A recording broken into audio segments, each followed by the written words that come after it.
Hey guys, Rodney Miller here with Hard Money Partner, and today I'm talking with. This is something I've been really excited to do for a long time. Talking with my buddy Nate the Nomad, who might. Did you change your moniker to Gnarly Nate recently? I noticed that on Facebook, but I know you as Nate the Nomad. Exactly. So this is the problem. Facebook won't allow me to use my nickname that I've always had. So since I was in high school, I was Gnarly Nate. Everyone that I grew up with as a kid knows me as Gnarly Nate. Okay. And then in my later years, probably after I got about 20 years old and into my 30s, I was traveling all the time. So then I became Nate the Nomad Allen. But then Facebook sent me a message about a year ago and said, sorry, you have to use your real name. And then I even thought about going to like the actual office in the States and changing my name legally to Nate the Nomad Allen. With Mark Zuckerberg, but I don't know. It's a lot of work, and it's like, all right, screw it, whatever. But I didn't know you couldn't do that on Facebook. I had no idea you That's can't. the thing. I mean, I had a few of my friends with just kind of weird or interesting names that were how everyone knew them. And all at the same time, we all got flagged, and we had 30 days to provide documentation. This was our legal name, and this is how, like, we have like a bill or a driver's license or some kind of something showing. So on Instagram, I'm still Nate the Nomad Allen. Okay. That's where I share most of it. All right, cool. And at the end, we'll give away all your Instagram, YouTubes, whatever you want to give out. I know you like to keep it kind of people you know stuff, but Instagram, you can give it out to everybody, right? So yeah, sounds great, brother. So I met Nate a couple years ago. A buddy of mine, we're riding motorcycles, and he told me about Nate and said, "Hey, you mind if I bring a buddy along?" I was like, "Sure, man." And so he brings Nate, and what are you, 6'5" or something? You're a big dude, big tall. This big dude shows up and find out that he's between world trips, and that he's shipping his motorcycle to another part of the world, and so he's kind of hanging out, while that motorcycle's being delivered from one part of the world to another part of the world. Just fascinating. We went road and just had a good old time.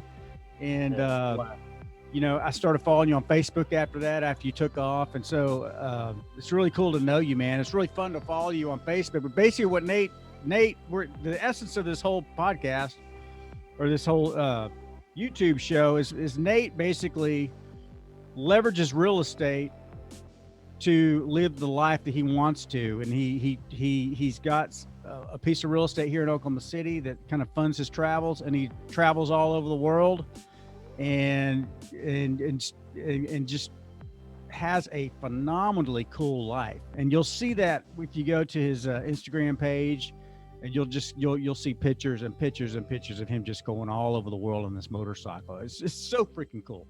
You're living every young man's dream. So maybe we'll start a movement. Everybody will go out and get a motorcycle and join you or something. So I'll start the revolution with you guys. That start sounds the revolution, awesome. baby. So welcome to the show, Nate. Thanks for coming, man.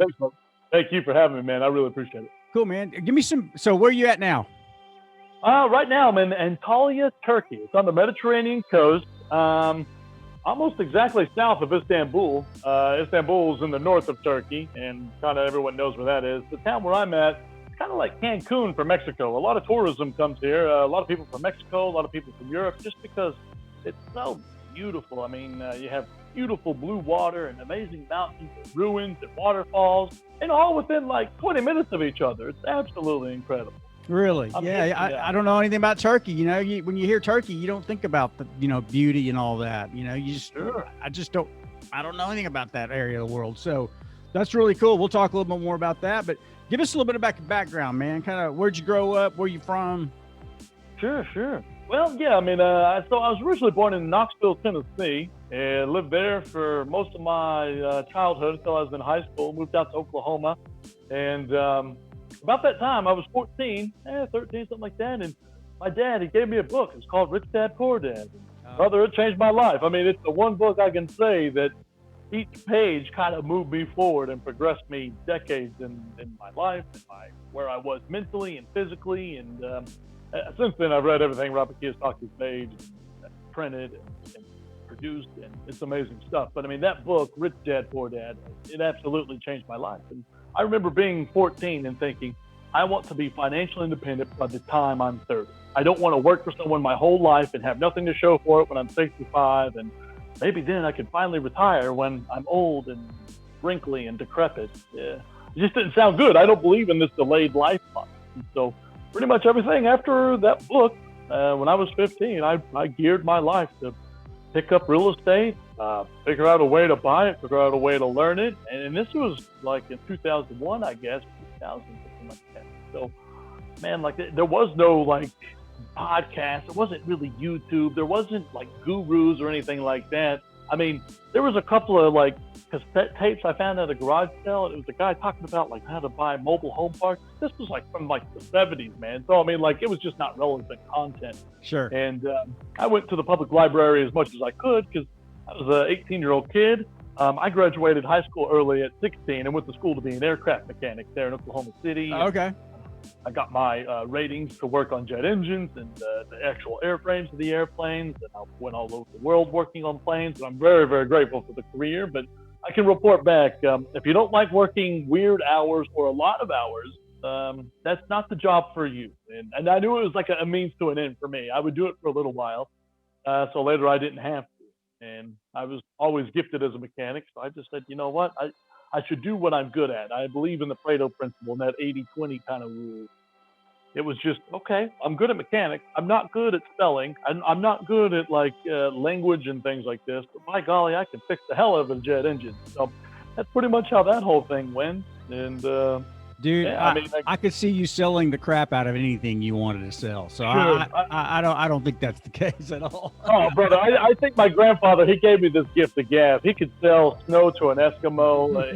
He was the man. And I think maybe it skipped a generation because my father, he's a little bit different in the communication department, and he's not as outgoing. But I definitely take after my grandfather. And man, like I think he taught me so much as a young man about like how to use money and love people and never the other way around, that kind of idea. And that just kind of stuck with me, all these little nuggets of wisdom, man. Well, that's always fascinating me because I always ask folks that are highly entrepreneurial, big into real estate, big into just entrepreneurial ventures and freedom and these things. And did you learn that from your parents? Did you seek it out and learn it yourself? Because, it's about 50-50. Some people had, parents had owned a small business and got it in their blood. And some people, their parents worked their whole lives and they had to go out and find this world themselves. And so you think your granddad played a big role in your spark your interest? He did in some ways. He was never an entrepreneur. He was a preacher for like 32 years. So he was he was in the military. He was a preacher. He had like a very organized life. My dad, however, he did have a few entrepreneurial business and he did very well, but he would do like very well short term. Like he was really good at starting the nail, but he wasn't great at sending the nail home. And it was like just before an idea or something would come to fruition, it always seemed like, well, I'm getting bored or it's getting too hard and I'm going to the next thing. And there's always the shiny penny syndrome. And sure, I think I did see that. And, like, maybe that's the reason why I have so much stick-to-itiveness. I don't know if there's an actual word for that, but where I just see something and like, okay, this is the goal, and now nothing else matters. That's all I can think about. I have tunnel vision. It doesn't matter if the world's on fire. I'm still pushing through it. And I think that just comes naturally from within. I had to learn that, I guess, along the way because that took some time. Cool. So you're a mechanic. How long were you an airplane mechanic? Oh, man, I did aircraft mechanic for about 10 years, really. 10 years? Okay. When I was 17 and I was working on airplanes and I just kept on, man. So you did that for 10 years. And during that 10 years, you were studying real estate or you were, when did real estate come into your life actually? It's hard because, I think the best way to learn is to do. Like with airplanes, I learned about airplanes and ailerons and flight controls and how all these things work in school, but I actually learned how they physically work in the field, on the job. And I thought the same thing was going to be true with real estate because there's no real school. There wasn't like, sign up for my 2-year course and I'll teach you how to be a millionaire overnight, because it doesn't work that way. But sure. I knew if I did something different than what everyone else was doing, I knew I would get the right result. Because, man, it's the definition of insanity to do the same thing and expect a different result. And as soon as I went from working at a grocery store making like $5 an hour to working on airplanes where I was making $10 an hour. Oh my God, that was a big dollar. I had the world by the hair. And I remember thinking like, okay, well, everyone's driving a nice car, they're eating out more. And then I worked at like the airlines where people made more money than like on small little businesses. And nicer cars, even bigger cars, even more eating out, even a bigger house. And I was like, well, if I don't buy a huge car and I don't go out to eat 7 nights a week, I wonder what I could do. And the whole goal for me was I wanted to buy something, some kind of real estate before I was 20. That was my goal. And I think I really had that goal since I was like 16 or 17. And it didn't matter if it was a house, a single family, or a duplex, a quadplex, a 30plex. It really just kind of depended what was the biggest whale I could take down. And I think a huge part of it for me was thinking like, man, I've never known anyone that's had a duplex. Like even my own parents, they didn't even own their own house. They were renting. And I was like, I wasn't the first one to own a house in my family by any stretch of imagination, but I was probably the first one to own a piece of investment property, at least that I know of, for my entire side of the family. And so I was 19, I closed on a quad, and I scoured Oklahoma City where I lived, left and right. I lived kind of far away from the airport because I was renting a room from a guy, super cool dude. And this was like a vacation house he had. And he's like, hey man, I need someone to watch my dogs. And I'm okay, I can do that. Can I pay you some rent? No man, just buy dog food. Shit, okay, free place to live, take care of 2 Labradors. You got me. So I was able to save a little bit of money. I wasn't paying rent. I was just living in it was like a huge house in Surrey Hills, man. It was like 3,800 square foot. Oh, nice. Ridiculous house on the golf course. I don't golf. I don't do any of that. But he liked to ride motorcycles, and so did I. And that's how I met him. And this was just like his secondary house, and he felt bad. His dogs were always just kind of alone. So I was there to do dog love and dog care, and I would drive a different way to work every day. I worked at Royal Rogers Airport there, and I would kind of like go down Northwest Expressway or down MacArthur, and I was just kind of segmenting the city and where was potentially somewhere I would want to buy, because whatever I bought, I wanted to live in, and I wanted to be able to house that, whether it was like a duplex or a triplex or something like that. And man, this was back in, that was 2016, brother. A long time ago. I'm getting long in the tooth, man. That's not that long ago. 2016, well, huh? It's no, 2006. I'm sorry about that. Oh, that is okay. Yeah. That was 2006, and I'm thinking like, man, 10 years ago, 2016, and now it's 14 years, and here we are. So I was going to different parts of the city, and eventually I had a giant map in my room. I just started circling places I liked, different areas, different locations, places I saw possibly could be better in 10 years. Like, and something that I kept saying is the closer you are to downtown, I thought there would be more path of progress, because they were talking about redoing Interstate I-40 and bringing like class and curve. And I found a place called the Plaza District. And at the time, this was 2005, 2006. It was not a desirable area, if I'm honest. It was kind of like, well, there's a few local businesses and possibly some gentrification might be able to happen. But what I saw was Oklahoma City paved 16th Street, which goes up and down the Plaza District, and they put these really nice sidewalks in. And they were wide sidewalks, and they put wrought iron street lamps in front of every house. And I was like, well, if Oklahoma City is willing to put money here, surely there's a reason why. So I tried to get on that board, because the concept in my mind was, if I could buy before the wave comes, I could surf the wave and kind of lead it if at all possible.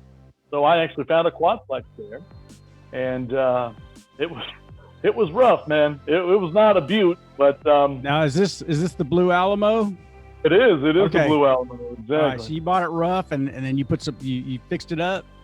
Yeah, I mean, I bought it rough, and it was actually to the point where it wasn't even blue. When I bought it, it had just been painted kind of like a gray color, because it was fuchsia pink. I don't know who in their right mind decided, hey, let's paint this a beautiful brick building. It's like 1970s disco, like coral pink. I don't know how to describe it. It's god awful.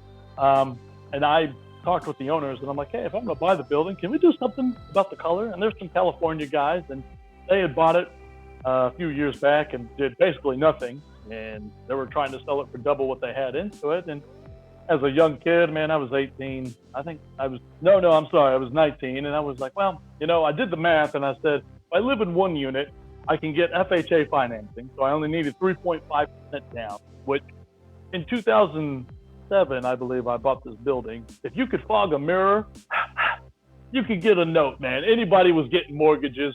And even still, it was hard for me to find someone that was like, oh, you're a 19-year-old kid with no credit, no work history, you don't even have a cell phone. Like, I pay cash for all my cars, so I didn't have car payment history. It was rough. And so I finally found a mortgage broker that was able to push me through the cracks. And the idea, like Robert Kiyosaki said, man, like assets by definition have to produce income. So I wanted to be able to live in the place for free and still earn money. So with explain that a little bit. Like he says that owning a house that you live in is not really it's not an asset because it's a liability. Yeah, it's a liability. All your money goes into that. Exactly, yeah. Sure. I mean, like, yeah, car, and all that. But that's exactly it. You if the heater goes out, you got to pay for it. The roof goes out, you got to pay for it. But you're never going to get money coming in. The roof's not ever going to find a $10,000 check. Like, oh wow, holy hell. It doesn't really work that way. So I really remember that from Robert Kiyosaki's ideology, and I remember thinking like, well, I have to live somewhere, and if I can make money while living for free, I mean, already you're saving rent. But also, if you can earn income, like obviously it's an asset. And my thought process is if I ever had to move out, I would still have 4 units. And then obviously I would make much more cash flow renting all 4 of them.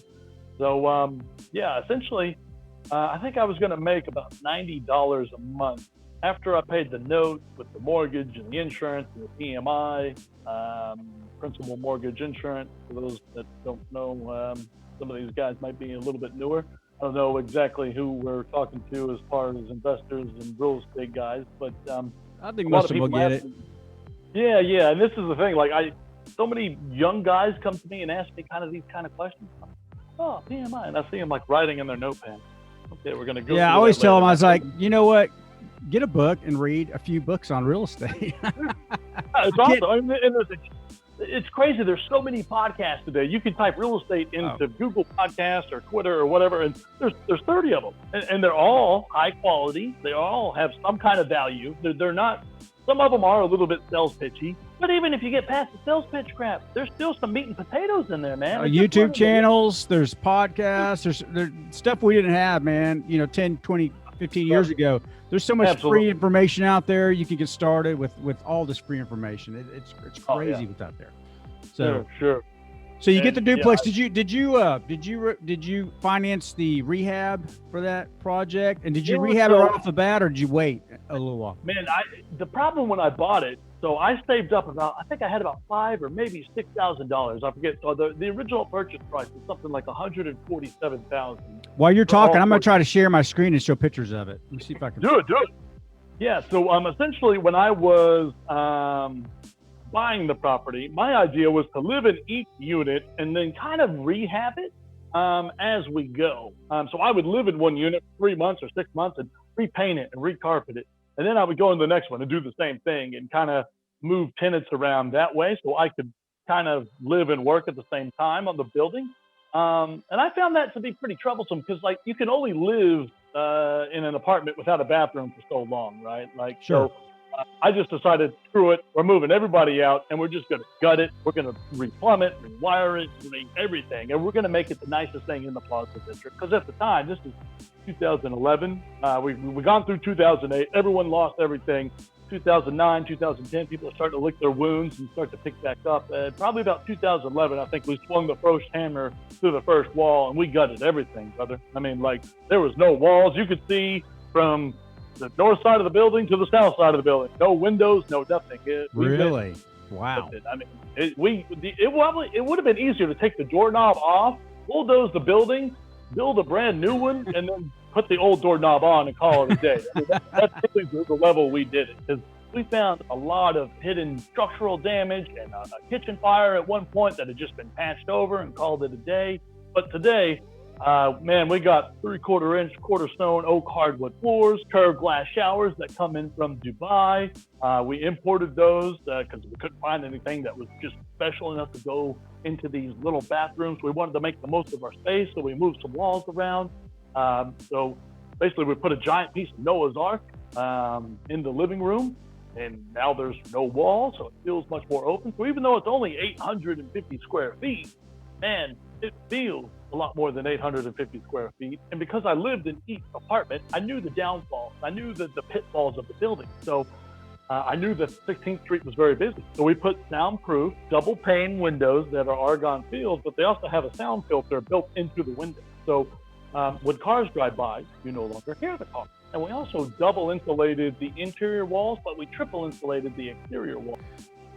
Google the Blue Alamo. You'll see it. It pops That's right up it. on Google. Sure. Go on Google Maps. Go on Google. We're all over the place. I think we even have a Facebook page, Blue Alamo. So you totally rehabbed it, new windows, you put some money in that sucker, huh? Oh man, ungodly amounts. Like, if I'm honest, probably too much. It's kind of like restoring like maybe a 67 Camaro. Like it's cool and sexy and beautiful. And then you're about halfway through and you realize, oh shit, someone hit a tree with it and the frame's a little bit tweaked. And then, well, we can't use the transmission because we're putting in a bigger engine, so we just got to gut the whole drivetrain. And that's pretty much what happened with this. I mean, I had no idea how massive of a project this was because I've never really done more than carpeting and painting, and I've done small handyman stuff. And I mean, as an aircraft mechanic, it's not rocket surgery, repainting a wall or laying some tile, something like that. But we had to bring in some professionals because, man, like with wiring and plumbing and these kind of things, and you have to go through the city, and there's a lot of back and forth because originally what I wanted to do is add garages in the back and then an apartment on top of the garage. So I wanted to have 5 flats instead of just a quad. Actually, to be completely honest, my plan originally was to buy the next door lot that was empty. That I could have picked up for, I don't know, 15 or 18 grand. I'd been sitting there empty, a house burned down 30 years ago. And I wanted to make a mirror image of my apartment there. And that was kind of the idea, was make the 2 apartments side by side, and then in the back, a row of garages with another garage on top. So it would have been a total of 9 apartments with all garages. But Oklahoma City said, you know what? We don't want you to put millions of dollars into these 2 lots. We want someone local to own it. And I'm like, I am local. I live in the building. And so we had to fight with them for a spud. And then because they didn't want to give me the zoning approval to build the other building, they wouldn't even give me the zoning approval to do the garage. And then eventually, after spending thousands of dollars and fighting with the city, with the attorneys, they let us build a carport. And we probably spent 3 times what we did on the carport to even be able to build it, just because of the zoning regulations and all the rules and these crazy spuds you have to fight through. And you go through, each person in the neighborhood has to sign off and say, yes, you can build a carport. Oh, thank you for your permission. I can build something on my property. What a pain. So let's fast forward. So how much money do you have in this project? How much money, when it was all said and done, did you have in the project? Did you get good financing for it to where it cash flowed? And then when did you decide that was going to be your vehicle? And we'll get to the fun stuff here in a minute, the vehicle to travel the world on your motorcycle. Well, like the whole idea, like I believe in starting with the end in mind. And I believed in really having a quality instead of quantity. Because I probably could have bought a 20-plex for how much I have in this quadplex. I mean, because really, like, the hard part is, like, I was thinking, what would be easier to manage? Like, people that earn a lot of money, single, millennials, they all want to go to the Plaza District and drink wine and eat at the mule, and then they can come back home and it's walking, and we have keyless entry, so you don't even have to take your keys. I mean, you just go with your wallet and live your dream. Like, go with your phone. You don't even need a wallet anymore. You can pay everything with your phone. So that's kind of what we built this into being. So, man, like, with the purchase price, the remodel, we probably have 600 grand or maybe a little bit more than that into the whole property. Because, man, when we did the remodel, we swung for the fences. I mean, we put quarter stone, 3/4-inch oak hardwood floors everywhere, in the hallways and everywhere except the bathrooms. We did do Travertine tile there. We didn't want to have to fight with the water and that kind of stuff. But, man, like, my thought was, if we made it nice enough, we could command the price, because the area in the Plaza District had come up so much in 2013, 2014, and that's about the time we got done. Absolutely. Hey, one quick little story. Like, I was wholesaling houses a lot in the mid 2000s. I was a big wholesaler, but I was picking up some rentals and stuff, but I didn't have the foresight that you did. I had a 4-plex, a 6-plex, 2 duplexes that I wholesaled in the Plaza District because Nice. there were hookers walking around. Sure. I mean, there's people I was doing like, heroin. I mean, I don't want literally, this. like on the street. Yeah, I don't want this crap, man. So I got rid of it all, and I'm like, I should have kept it. How much did you sell those per door? Do you remember or have a ballpark idea what you sold each of those properties for back in the day? It was nothing. It was nothing. It was peanuts. I don't remember the exact prices, but there was Sure. I had a sixplex at Indiana and 16th Street right there. Nice. And I remember that every time I came to check on it, it was empty. The seller sold to me, it was empty, and there was 2 hookers that were always there on the front steps. And I was like, I don't want to mess with this. Man, it's rough. Nobody's gonna rent this from me, and the people that do, I don't want to deal with, and I think I flipped it for 60 grand or something. I think the price was under $75,000. I know that. And so this is 6 units in the Plaza District. So I'm like, wow. And I've just one of many deals. Sure. And the crazy part is, like, I believe in being a real estate buyer, not a real estate seller. Like, because real estate, I mean, I'm not going to say it doesn't go down in value, because you can't say that. But I mean, over the long term, it will only go up in value, and because they're not making more of it, especially in like a downtown core urban area. But just like you, when I bought my place in 2006, and like the first month as a landlord, 19-year-old kid, I had to knock on a guy's door. He was Section 8, and I was like, "Excuse me, sir. The government pays, I forget what the numbers were. It was like $400, and he was responsible for $40. So he owed me $40 or whatever the small amount of money was. And I was like, I'm going to need the $40 for this rent. I can give you a receipt. I have a little receipt book. I'm very professional. I even have a clipboard. And he was like, oh, the last guys, they didn't bother me for the $40. I'm like, the last guys aren't me. Like, I bought the property, and I have to pay the bank, and I have to pay insurance, blah, blah, blah. He's like, well, I don't have your money. And I'm like, well, you have couple of cartons of cigarettes right there. Maybe you could sell one of those. I'm sure you get $40 for a couple of them. I don't know. He's like, well, what am I going to smoke? And I'm like, where are you going to live, bro? Like, I had to evict him over $40, and it blew my mind. I had never done anything like this. And that was, I think, my first month, if not my first week as a landlord. And I had to go through an eviction process, fighting all this. And it was like, look, $40. Yeah, that was an eye opener for me. I've got about 15 Section 8 properties, and the eye opener to me was like, the government pays, your rent's $750, the government pays $725, and you only have to give me $25 a month. You only have to give me $25 a month, and you won't even give me that? Really? Sure. And I've got to evict you over $25. And I would. It's a principle thing, Exactly. It was a principle for me, because I was like, you know what? Like, this ain't right. This is not what we agreed to. This is what our lease is, and I have every legal obligation to be able to do this. But then again, I used to have a friend of mine in Oklahoma City. He's got like 490 single-family Section 8 homes. That's all he does. That's his bread and butter, and he has a very unique system, and he runs it like clockwork, and he does great with it. But if you don't have a system, like I didn't, I just showed up. They were inherited tenants. And the second month I had that property, the police knocked in the front door, because there's a front door to the building, and then the front door to the actual apartment that the person was in. They knocked 2 doors in because they were selling drugs out of the property. And I'm like, could have just called me. I have a key. I'm living here. And then, oh, we didn't know how to get a hold of you. We had the warrant. Sorry. Good luck cleaning this up. And it was just like a destroyed door. And this door is not like a normal size door. It's like a massive door for the front of the building that's not made anymore. So I had to get like a custom wood guy to come in and like build it all together and repaint it so you couldn't tell it was destroyed. And yeah, that was my first 2 months as a landlord. I think I probably lost 8 or 10 grand right off the bat. I just remember sitting here pulling out my hair. Like, well, Nate, you should have just given up, man. You should have given up. That's exactly it. Throw in the towel and go buy a new truck and go take a mortgage on a house and work 50 hours a week and, I don't know, barbecue on the weekends, whatever normal people do. I don't know. Yeah. So